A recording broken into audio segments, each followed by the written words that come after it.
একটা নতুন একটা ভিডিও নিয়ে হাজির হলাম। কালকে একটা ভিডিওতে দেখাচ্ছিলাম BC547 ব্যবহার করে একটি অটো কাট সার্কিট বানায় দেখাচ্ছিলাম, কিন্তু আজকে এটা হলো পুরোপুরি। কারণ আগেরবার ভিডিওতে আমি বলছিলাম যে ওইটা দিয়ে মনে করেন এই ধরনের লিথিয়াম আয়ন সেল চার্জ করা যাবে না, তবে ওটা করতে গেলে সমস্যা হবে। সো আজকে আমি এটা সমাধান নিয়ে এসেছি। সো আমি এটা খরচ কমানোর জন্য বিভিন্ন পুরোনো সিএফএল বাপের ভিতরে পাওয়া যায় 13,005 বা 13,003 এর মতো এরকম ট্রানজিস্টার পাওয়া যায়। এগুলো খুবই সস্তায় পাওয়া যায়। সো এগুলোর পিনগুলো হচ্ছে, আমি বলে রাখি, এটা হচ্ছে বেস, মাঝখানটা কালেক্টর, এই সাইডেটা হচ্ছে আপনার মিটার। সো এই জন্য আমাদের লাগবে এরকম একটা পিন। এরপর লাগবে আমাদের দুটো ডায়োড।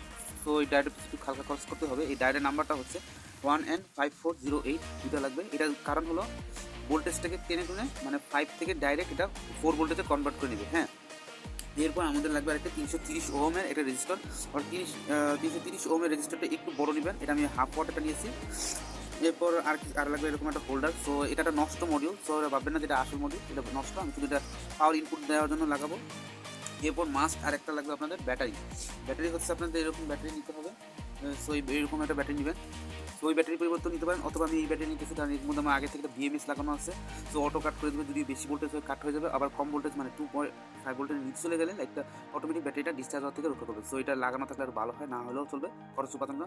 আর এটা খরচ বেশি পড়বে না, আপনার পুরোনো ব্যাটারি বা নষ্ট ব্যাটারি থেকে এগুলো পেয়ে যাবেন। এগুলো খুবই সস্তা, ফ্রিতেও পেয়ে যাবেন। সো এইগুলোই আমাদের লাগবে কম্পোনেন্টটা তৈরি করতে।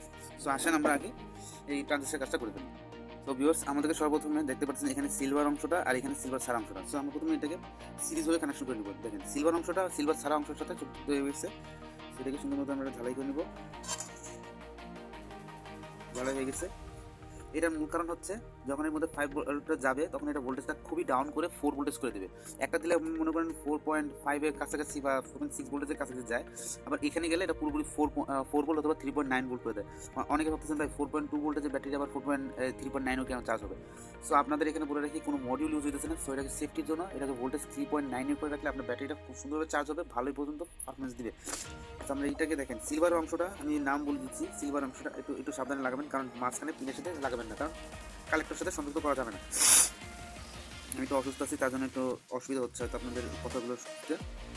একটু সাথে একটু মন থেকে শুনবেন, কারণ আমি ভালো মতো বলতে পারছি না, নাক বন্ধ হয়ে গেছে আমার।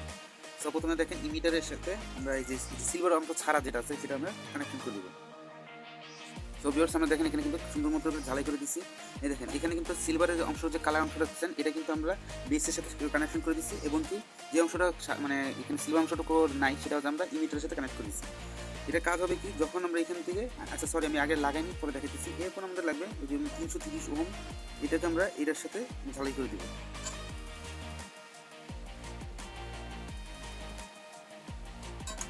আমাদের এখন একটু ঝালাই হয়ে গেছে, এবং মাঝখানে পিনটাকে আমরা আউটপুট হিসেবে নিব। মানে হচ্ছে আমরা এই যে এখানে আমরা একটা এলইডি লাইট নিচ্ছি, এলইডি লাইটের মাঝখানে পিনটা হচ্ছে আপনার কালেক্টর। কালেক্টরটা আউটপুট হিসেবে কাজ দিবে।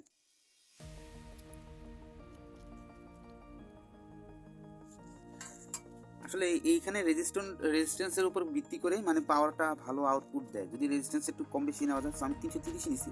পরবর্তী ভিডিওতে আমি একটু চেষ্টা করবো যে এটা দিয়ে 200, মানে এখন তো আমি আগে বলছিলাম যে 400 ওহমে, 400 ওহমটা দিয়ে ভালো সেরকম আলো পাচ্ছিলাম না।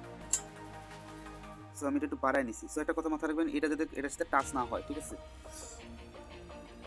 এরপর আমাদেরকে এই যে এখন আমাদের যে কাজটা করতে হবে, এখন আমাদের সব বাকি কাজ সব শেষ হয়ে গেছে। আমাদের যে ব্যাটারি, যে এই জন্য এই যে একটা ফুট নিতে হবে। ব্যাটারি এই যে এখানে লাইটের সাথে শুধুমাত্র পজিটিভ কানেকশনের সাথে সংযুক্ত করে দিচ্ছি। এরপর আমাদের লাগবে ওই যে ব্যাটারির যে পজিটিভ প্রান্তটা আছে এটার সাথে কানেকশন করে দেবে। আপনার ব্যাটারির 3টা তার একসাথে হয়ে যাবে, তাহলে আলাদা করে নিতে পারেন।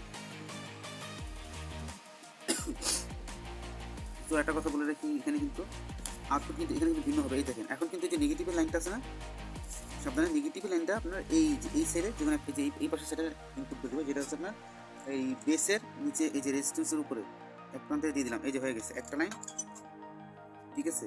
সেটা বারবার খুলে যাচ্ছে এটা।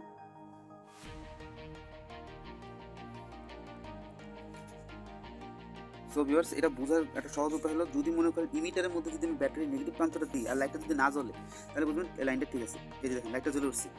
এখন যদি আমি এই যে এখন পজিটিভটা যখন আমি এর সাথে কানেকশন দিয়ে দিলাম, এখন কিন্তু কোনো সমস্যা হচ্ছে না, লাইট কিন্তু ঠিকঠাকই জ্বলছে, ঠিক আছে। এটা কিন্তু কানেকশন ঠিক আছে। এটা লাগাইনি। সো প্রথমে একটু তো মনে হয় ভুল বলে দিচ্ছিলাম যে লাগাইলে লাইট জ্বলবে না, এটা ভুল।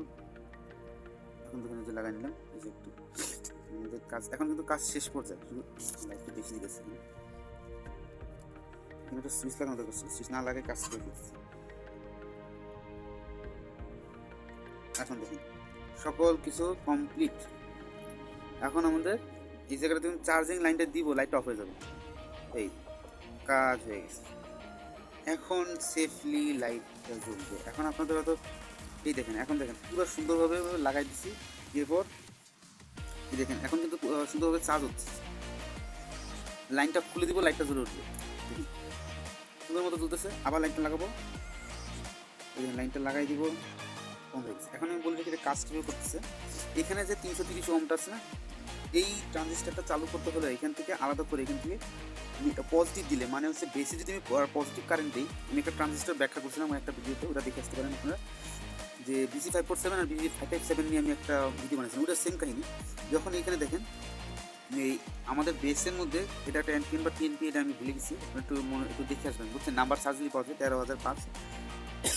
যেটা হোক, এখানে দেখেন 330 ওহম লাগানো আছে, আর এখানে একটা একটা যে 1N450 একটা 8 একটা ডায়োড লাগানো আছে। সো এখানে কথা হলো, যখন ইমিটারে আমি কোনো বেসের মধ্যে যখন আমি পজিটিভ ভোল্টেজ দিব, ডাইরেক্ট কালেক্টর দিয়ে নেগেটিভ ভোল্টেজটা আউট হবে, আর ইনপুট হবে আপনার ইমিটার দিয়ে। সো ইমিটার দিয়ে এখানে আউটপুট করার জন্য এখানে নির্দিষ্ট একটা ভোল্টেজ প্রয়োজন হবে বেসের মধ্যে। সো বেসের মধ্যে আমরা একটা 330 ওহম লাগাই দিছি।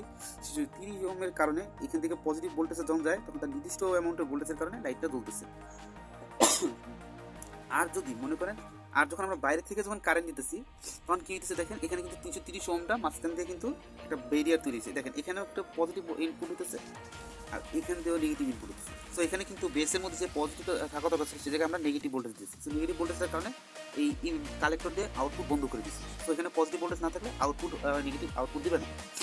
সো মনে রাখবেন যে কালেক্ট বেস বা বেসের মধ্যে এটা কি এনপি না পিএনপির উপর ভিত্তি করে এখানে ভোল্টেজ দিতে হবে, এটা দেখে নেবেন।